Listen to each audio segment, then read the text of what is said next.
The Owl House has had many a video essay made about its contents up to this point. However, few cover the complexities behind Camila Noceda's character and the general nuances of presenting parenthood on screen. We, as the audience, do not tend to pay much mind to the lesser note characters despite their importance to the main one or to the story overall. But in this instance, I think it crucial to speak on Camila's relevance to the overarching themes of the show, as well as how her existence adds to the representation of Latin American moms and parents in general in this newer age of animated media. Despite the shortened runtime a la queer canceling of a beloved show, the character of Camila Noceda, aka Luz's mom, is still a beautiful and respectful example of Latin American parents living within the United States. While the show does give more screen time to Luz, given she is the main character, it is noteworthy to pay attention to how the show and its writers depict the parent of such a person and the struggles they seem to find themselves in, either through their own behavior or through no fault of their own. Luz being a neurodivergent 14-year-old living in a society which reprimands that sort of behavior, and Camila being a single mother having to raise her kid.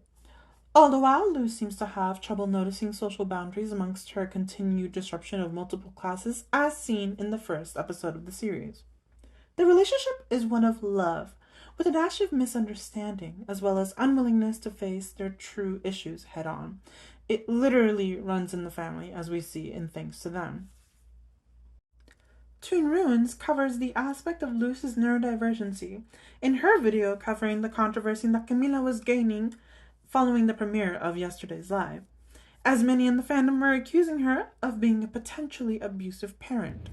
And as a Latina myself, let me put my 2 cents into this conversation. Y'all are probably racist. The way the fandom spaces were talking about Luz's mom the moment she got frustrated with her child, which chose to stay in another dimension, all the while she was left out of the know and essentially abandoned by her only remaining family, y'all were vicious against the woman who was just scared and lonely and hurt by her child's actions.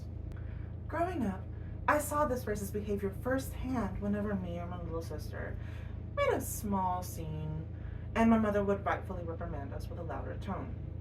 Meanwhile, all the lighter shaded ladies in the grocery aisle or the mall thought she was the abusive one for snapping at a child that requires her every second of attention. This instance of our reality can be seen in the first episode of the final season, Thanks to Them, in which Camila has a nightmare compiling some of the times she was defensive of Luz's neurodivergent antics and poppy attitudes towards otherwise dirty or quote-unquote masculine coded attributes of childhood play, such as an interest in dangerous animals and her constant actions, which placed her, and by extent Camila, into the spotlight in public or in the principal's office. Now I know I can't completely blame the fandom and the fans for reacting this way, given that most depictions of parenthood that are seen on the screens that I have watched recently are mostly those of daddy/mommy issues and general traits of abusive or gaslighting or manipulative situations that are written so the audience empathizes quicker with the character affected. Case in point, Amity. But it still irked me how the fandom spoke of her attitude and how she handled a smart argument with Luz in yesterday's live.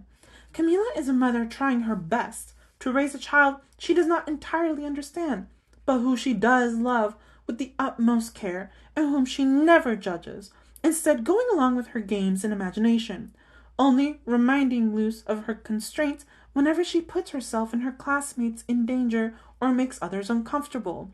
Even Toon Ruins talks about this briefly within her video. Of course, Camila doesn't spend the entire show stressed and worried as any parent would be in her situation. Her screen time is undoubtedly shared with Luz and the others, but her lines and animated/spoken actions give her a depth that isn't seen in almost any other parental figure within the show, aside from Ida. Camila's emotional status throughout the show is placed as important, to Luz's level even, by characterizing her as not only a parent, but a human, with worries and desires and wishes and even hobbies.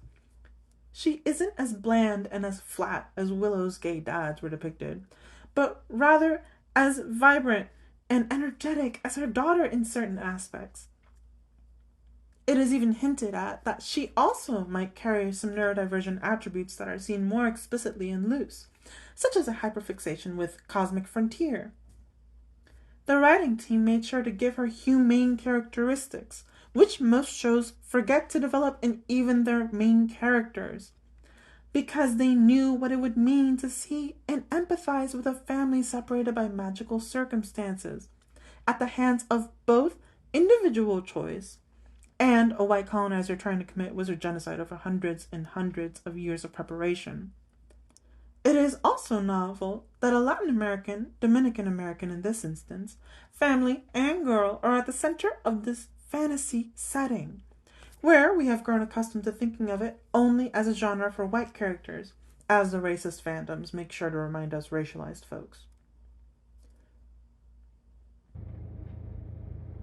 Now, I personally cannot speak on how this little sliver of representation has affected me in a cultural sense. I'm Mexican American. But I can bet that just seeing a character like you on the screen who is bilingual like you, and who is gay as fuck, and probably tism as fuck like you, I just know that this shit hit a lot of us hard. It sure hit close to my life. And that really is the bare minimum representation can do for us. As for me, this is the first instance in my history of watching animated TV shows this side of the border that I have ever seen a bi Latina as the main character. Ever. Isn't that fucking crazy? I started watching shit on TV back in 2005 with Atla. And it took me till I was 20 to finally connect, almost fully, with someone on screen. 17 years. That's how long it took to see someone capture me on the animated screen. And she isn't even trans. The closest characters I saw myself in were probably Katara, or Smellerby, or Yuri, or Mabel, or maybe even Amethyst. And this is just for the non-parent characters. How long did it take for Latin American parents to see themselves on the animated screen alongside with their kids? On adventures together, loving each other unconditionally, not one-off background NPCs to maybe get a few lines throughout the entire show, like how it was done with Gus's dad, and barely even tried in Willow's instance. Now yes, the main reason is due to Camila being Luce's biological and loving mother.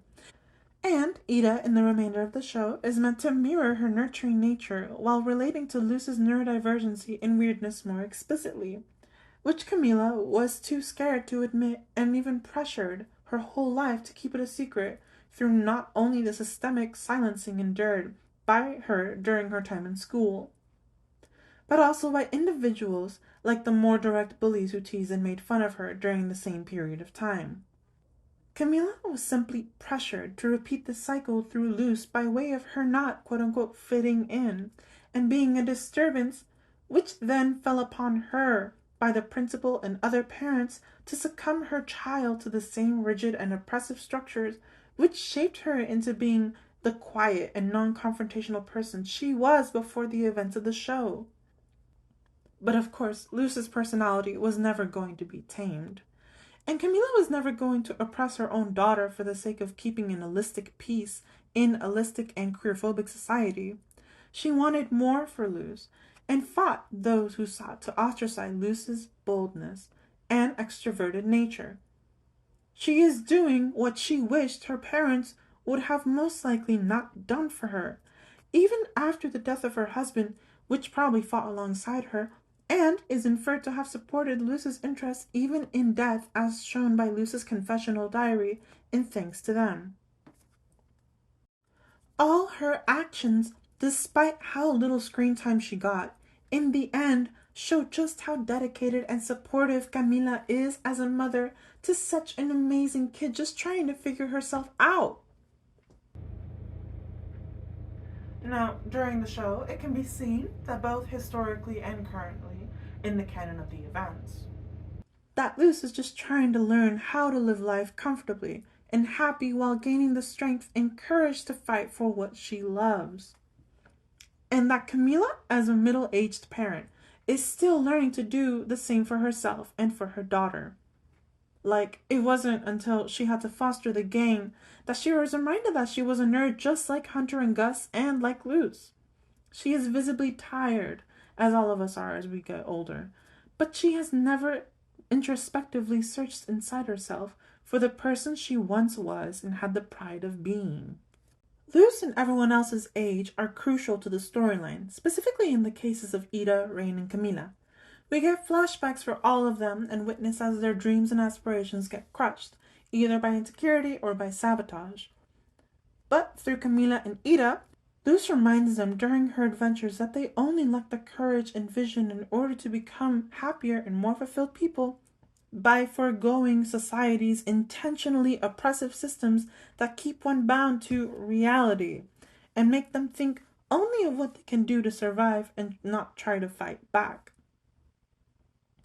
To instead give up and accept life as it is by constraining their imaginations to impossibilities. Both societies that these characters live in seek to control them and keep them in line.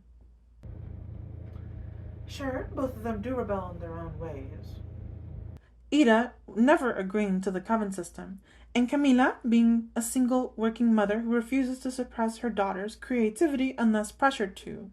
In an individual sense, they both refuse to repeat what was instilled in them, fostering safe spaces in their homes for kids like Luz, King, and the others to develop their own minds and learn from what they see and experience, rather than what is being forced or required. Camila had felt alone in her battle against society that told her that Luz needed to be constrained and controlled, until Luz became mature enough to finally notice that her mom was in this with her too, that she was her ally and did understand her to the best of her ability. In that realization, Luz and Camila's relationship improved and was never the same after the events of the show's climax as shown by the after-credits scene at the very end. It was always literal that Luz lit the way for her peers and friends to free themselves from the structures that she never gave a single shit about, and would remain in opposition of until the very end. Were it not for Camila's constant protection and defense of her child, the events of the show would have panned out very differently. So, in conclusion, how about we put some respect in Camila's name?